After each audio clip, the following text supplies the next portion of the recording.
कृपया वीडियो को पूरा देखिएगा, अधूरे ज्ञान से कोई लाभ प्राप्त नहीं होगा।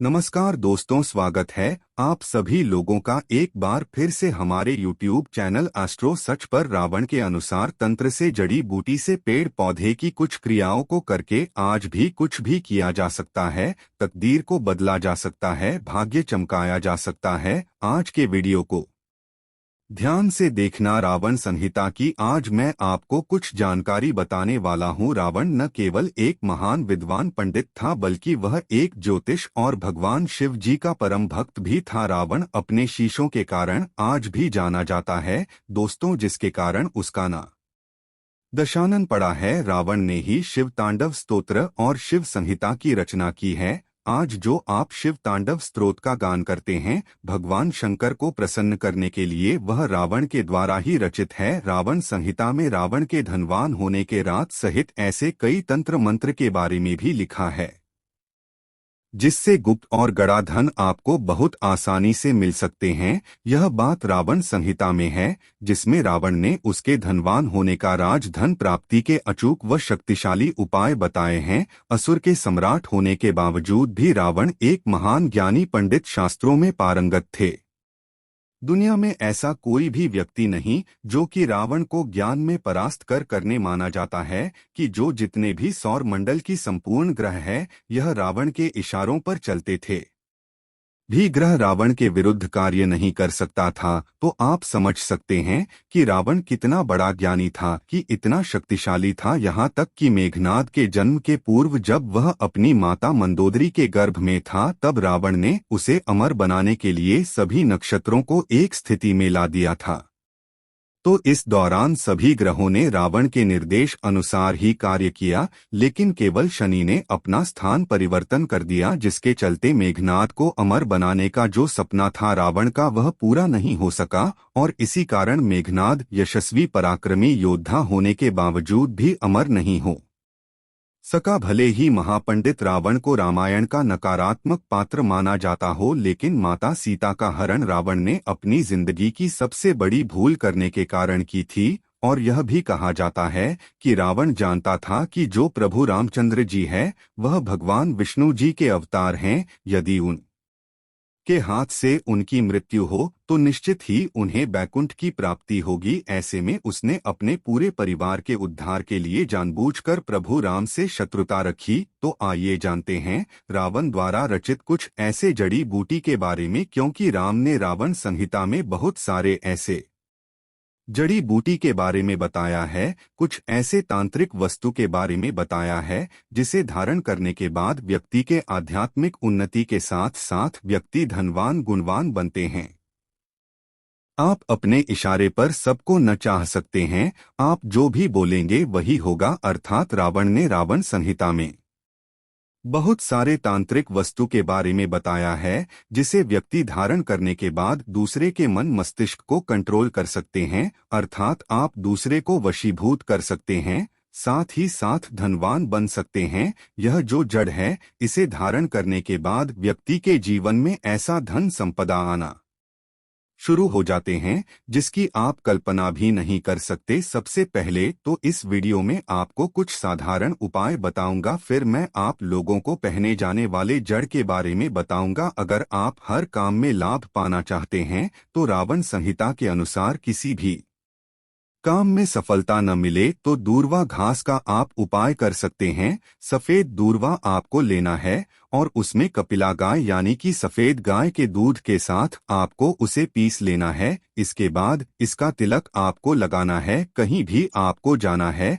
तो देखना आपको उस कार्य में सफलता कोई ही मिलती है। यह वशीकरण का काम करता है। आगे बढ़ने से पहले आप सभी दर्शकों से छोटा सा निवेदन करेंगे, अगर आपने अभी चैनल को सब्सक्राइब नहीं किया है तो जल्दी से सब्सक्राइब कर ले। कमेंट में जय श्री राम जरूर लिखें। दोस्तों, अगर आपको व्यापार में नुकसान हो रही है या फिर आपको धन धान्य की कमी हो तो कुबेर मंत्र का जाप जरूर करना चाहिए। जातक को सच्चे मन और पूरी श्रद्धा के साथ में कुबेर मंत्र का जाप करना चाहिए। यह मंत्र का को कम से कम 108 बार जाप जरूर करना चाहिए। फोन या शायक ओबेराय वैश्य रवाना धन धान्य आदित्य धन धान्य समृद्धि में वे ही पर स्वाहा। अगर आप होली दीपावली में जितना ज्यादा जाप करते हैं उतना ज्यादा आपको इसका पॉजिटिव रिजल्ट मिलता है। आपके घर में 3 महीने के भीतर में इतना ज्यादा धन संपदा आ जाती है जिसकी आप कल्पना नहीं कर सकते। रावण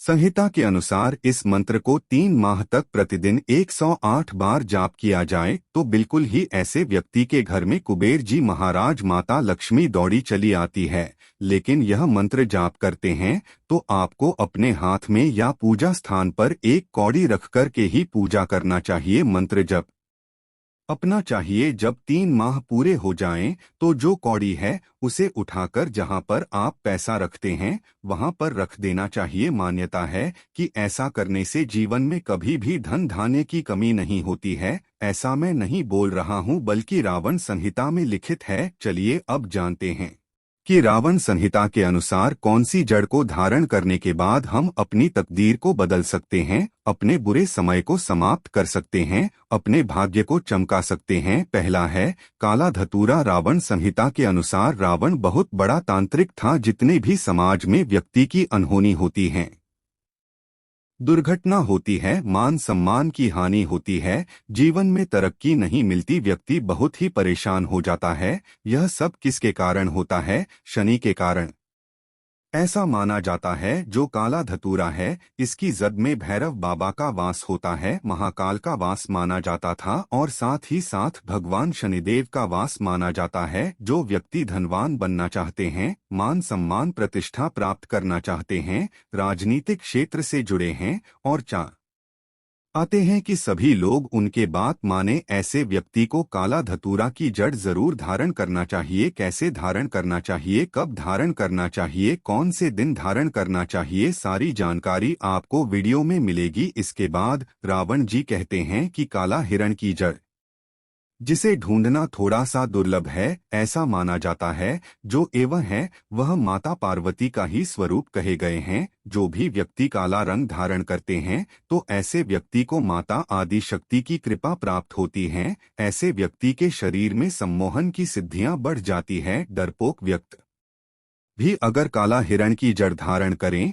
तो ऐसे व्यक्ति साहसी बन जाते हैं। ऐसे व्यक्ति पर मां लक्ष्मी की कृपा होने लग जाती है, क्योंकि यह इसका स्वाभाविक गुण है। जहां पर शक्ति वहां पर लक्ष्मी स्वतः खिंची चली आती है।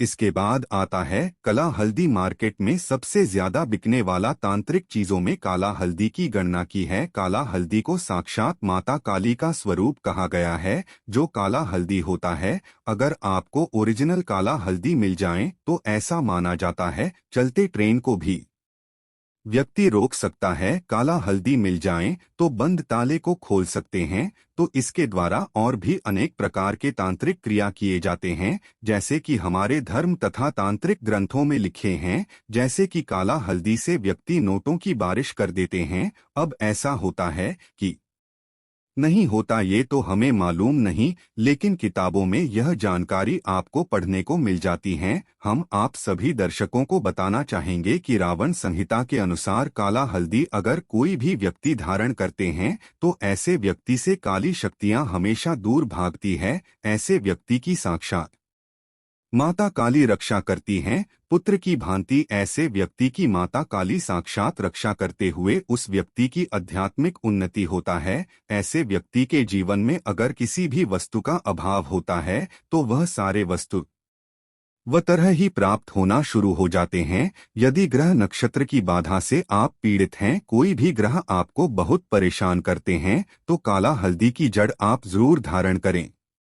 इसके बाद आता है काला कपास। जो काला कपास है आपको बहुत आसानी से मिल जाते हैं। ऐसा माना जाता है काला कपास के पेड़ के नीचे से अगर आसमान को देखा जाए तो देवी देवता के विमान नजर आते हैं। यहाँ तक कि काला कपास के नीचे से देवी देवताओं को देखने पर देवी देव भी जो अपने लोक में है वह भी दिखने लगता है। ऐसा हमारे कई तांत्रिक किताबों में देखने को मिलता है, लेकिन इसे रवि पुष्य नक्षत्र में देखना होता है। काला कपाल धारण करने के बाद क्या बेनिफिट मिलता है? इससे आपको देवी लक्ष्मी सिद्ध होती हैं, देवी सरस्वती सिद्ध होती है और आदिशक्ति जिसे हम मां पार्वती बोलते हैं, तीनों महाशक्ति सिद्ध होती है। इनके जद में तीनों का वास माना जाता है। यह बहुत ही प्रबल कहे गए हैं।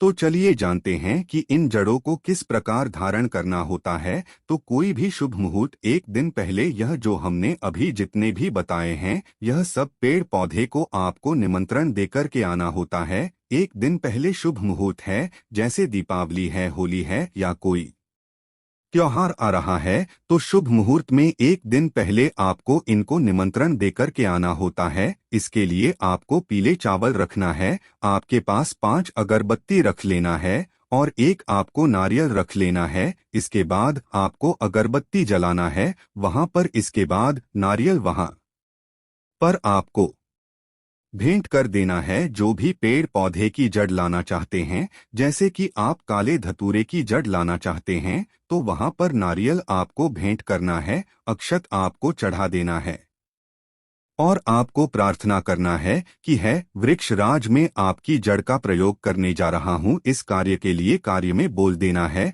धन प्राप्ति, शनि की कुदृष्टि, उनके बचाव करने के लिए, अपने आत्म कल्याण करने के लिए इस प्रकार से प्रार्थना करें। इसके बाद आप उन्हें बोलना कि कल में प्रातःकाल सूर्योदय से पहले आपको ले जाने आऊंगा, कृपया आप मुझे अनुमति दे। इस प्रकार से प्रार्थना कर लेना है और आपको फिर सुबह प्रातःकाल स्नान करके जाना है और इसे आपको खनन करके ले आना है। लेकिन ध्यान रहे, आपको कुदाली या फिर लोहे की वस्तु है उससे आपको खनन नहीं करना है। लाने के बाद आपको इसे सर्वप्रथम गंगाजल से, दूध से स्नान करा देना है। कुमकुम, रोली, अक्षत जैसे देवी देवता को पूजा करते हैं, उसी प्रकार से इसकी पूजा करनी है। उसके बाद इसे चांदी के ताबीज में डालकर के पहनना है। मैं चांदी की क्यों बोल रहा हूँ? क्योंकि चांदी के ताबीज जो होता है वह शीतल होता है, यह आपको नकारात्मक प्रभाव से बचाता है। तो आपको चांदी के ताबीज ने इसे डालना है और पहनने का जो दिन होता है बुधवार और शनिवार, यह 2 दिन हमारे धर्म शास्त्रों में कह गए हैं। तो बुधवार और शनिवार के दिन आप इसे धारण कर सकते हैं।